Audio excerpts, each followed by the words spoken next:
প্রথম থেকে শুনে আসছি এই দেশের সংস্কার করে নতুন দেশ বানাবেন এই সরকার। আমরা সংস্কারের কথা বলেছি, সংস্কার আমরা চাই, এবং যখন এই সরকার সংস্কারের কথা বলেছেন আমরা বলেছি সংস্কারের তাদের এই কর্মসূচিতে সরকার নির্বাচন দিতে পারবে। একটা অনির্বাচিত সরকার, বিশেষ একটা পরিস্থিতিতে গড়ে তোলা সরকার, অন্তর্বর্তী সময়ের জন্য সরকার।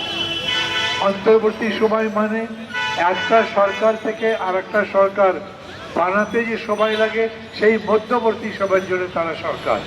এই সময়ের জন্য যতখানি যা করা দরকার তারা সেটা করবে, কিন্তু তারা গরিব মানুষের কল্যাণে আজ পর্যন্ত একটা কাজ করেছেন আপনারা দেখাতে পারবেন? আমাদের সাধারণ সম্পাদক বললেন আমরা এই সরকারকে সমর্থন করেছিলাম, কিন্তু সেই সমর্থন নিঃশর্ত কখনো ছিল না। আমরা সব সময় বলেছি আপনাদের প্রতি আমাদের সমর্থন ততক্ষণ পর্যন্ত যতক্ষণ পর্যন্ত আমরা মনে করব আপনারা দেশটা বদলাতে, দেশের জনগণের মান বদলাতে, মানুষের দুঃখ দূর করতে এবং সর্বোপরি দেশে গণতন্ত্র নির্মাণ করতে সঠিক পথে কাজ করতে। আমরা বলেছিলাম আমাদের সঙ্গে কথা বলেন, দরকার লাগলে আমাদের যদি কোনো জিনিস মনে হয় আপনাদের ভুল হবে আমরা বলবো, আপনারা যদি মনে করেন না আমরা বলেছি তাহলে আমাদের সাথে কথা বলেন, সবাই মিলে আলোচনা করে একটা কর্মসূচি আমরা তৈরি করব। কিন্তু দুঃখের সাথে আমি জানাচ্ছি সরকার আমাদের সাথে সব বিষয় আলোচনা করে যে করছেন তা তো নয়। রাষ্ট্রপতি রেখেছেন নিজের ইচ্ছা মতো, তারপরে 3টা সর্বশেষে যে উপদেষ্টা দিয়েছেন সারা দেশের মানুষ প্রতিবাদ করেছে, তারা জোর করে রেখেছেন। এখন পর্যন্ত প্রশাসনের কোনো জায়গায় কোনো ভালো ফলাফল আছে বলে দেখি না। সচিবালয়ে ডিসিরা মিছিল করে, অন্যরা কথা শোনে না, এক সচিব আর এক সচিবকে দেখতে পারে না, এটা তো চলছে। পুলিশ ব্যবস্থা দরকার সবচেয়ে বেশি করে নির্বাচনের জন্যে। পুলিশ খালি নির্বাচনের জন্য নয়, পুলিশ দেশের আইন শৃঙ্খলা রক্ষার জন্যে, দেশের শান্তিপূর্ণ পরিবেশ রক্ষার জন্যে, দেশে অপরাধ বন্ধ করবার জন্যে এবং দেশে ভালো মানুষকে সুযোগ দেওয়ার জন্যে পুলিশ প্রশাসনের কোনো বিকল্প নাই। সেই পুলিশ হাততালি দিয়েছেন একজন, দেখলাম পুলিশে চাকরি করেন নাকি আপনার মানুষ, সেই কারণে পুলিশের উপরে ক্ষিপ্ত ছিল, পুলিশের উপরে রাত ঝেড়েছে, পুলিশ মারাও গেছে জনগণের হাতে। আমরা বলেছি এটা বন্ধ করতে হবে, বন্ধ হয়েছে। আমরা বলেছি পুলিশটাকে ভালো করে সংগঠিত করেন, পুলিশ এখন পর্যন্ত সংগঠিত হয়েছে। পুলিশ ঘুষ টুস খায় না, পুলিশ জনগণের উপর এখন অত্যাচার নির্যাতন একেবারে করে না, তবে হ্যাঁ ভয়ে আছে, আগের মতো করে না। আমরা বলি এমন একটা পুলিশ বাহিনী করেন যেটা জনবান্ধব, এমন একটা পুলিশ বাহিনী করেন মানুষ যার বন্ধু, মানুষ মনে করবে এই পুলিশ আমার বন্ধু, তার কাছে আমি আমার অভাব অভিযোগ নিয়ে যেতে পারি। সেই সব সংস্কারে কিছু এখন পর্যন্ত হয়নি। সরকার 15টা কমিশন করেছেন, কোন কমিশন এখন পর্যন্ত রিপোর্ট দেয়নি। কথা ছিল ডিসেম্বর মাসে দেবার, ওনারা বলেছেন জানুয়ারিতে দেবেন, জানুয়ারিরও অর্ধেক চলে যাচ্ছে, কোনো রিপোর্ট নাই। তার মধ্যে তারা এই রকম করে জনদুর্ভোগ হতে পারে এই রকম সিদ্ধান্ত দিলেন কেন?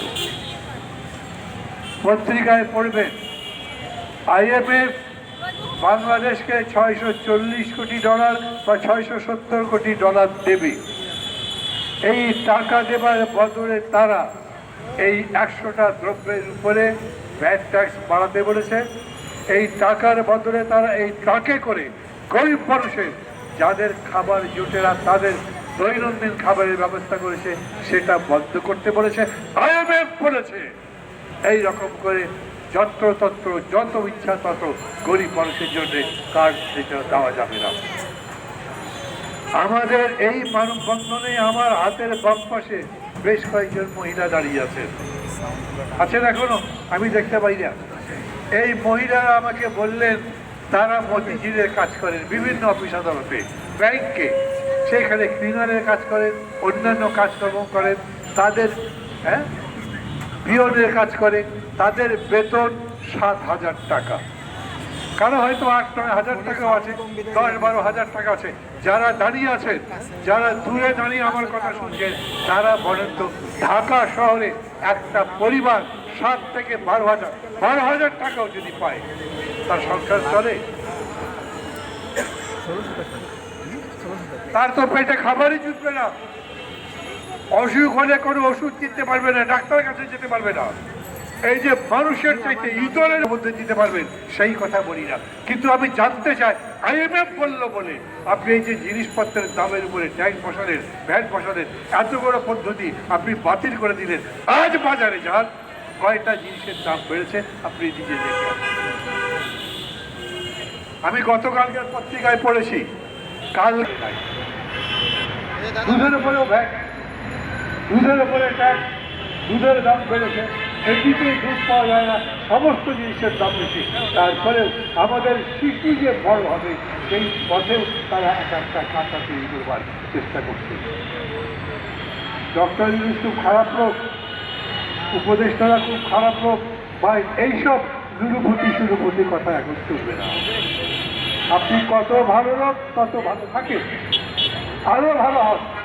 আমরা আপনাকে অসম্মান করছি না, কিন্তু আমার পেটে যদি খিদায় আগুন চলে, আমি বলবো না, আমি বলবার সময় বলবো না আপনি কেন এই সমস্ত ট্যাক্স তুলে দিয়েছেন।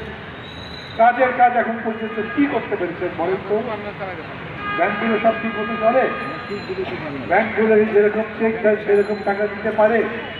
এখন পর্যন্ত ব্যাংক তার নিয়ম অনুযায়ী সবগুলো ব্যাংক চলে, সবগুলো ব্যাংকে যথাযথ তারল্য আছে, প্রয়োজনীয় টাকা পয়সা আছে।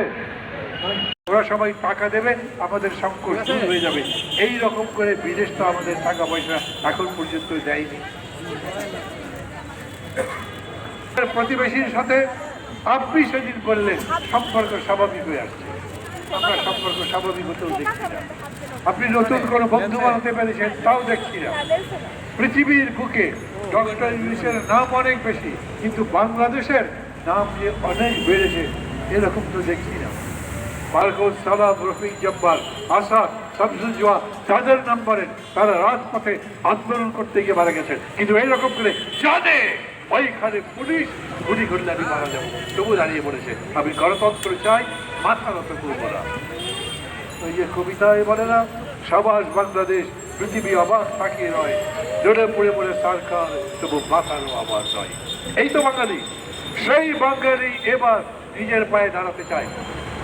আমরা বলি আমাদের মানুষ যত পরিশ্রম করতে পারে, আমাদের মানুষের মধ্যে যত সৃজনী শক্তি আছে, আমাদের মানুষের মধ্যে যত সহ্য শক্তি আছে, আমাদের মানুষ যত বেশি নেতা মানে, আমাদের মানুষ যত বড় নিয়ম মানে। কেউ কেউ অবাক হচ্ছেন আমার কথা শুনে? আওয়ামী লীগ 15 বছরে যে অত্যাচার জনগণের উপর করেছিল, যেদিন আওয়ামী লীগ চলে যেত, যেদিন আওয়ামী লীগ চলে গেছে, আওয়ামী লীগের নেতারা নিজেরাই বলেছেন না, লাখ লোক মারা যাবে, রক্তের গঙ্গা বইবে। কোন মানুষ মরে ঢাকার রাজপথে পড়ে আছে দেখেছেন?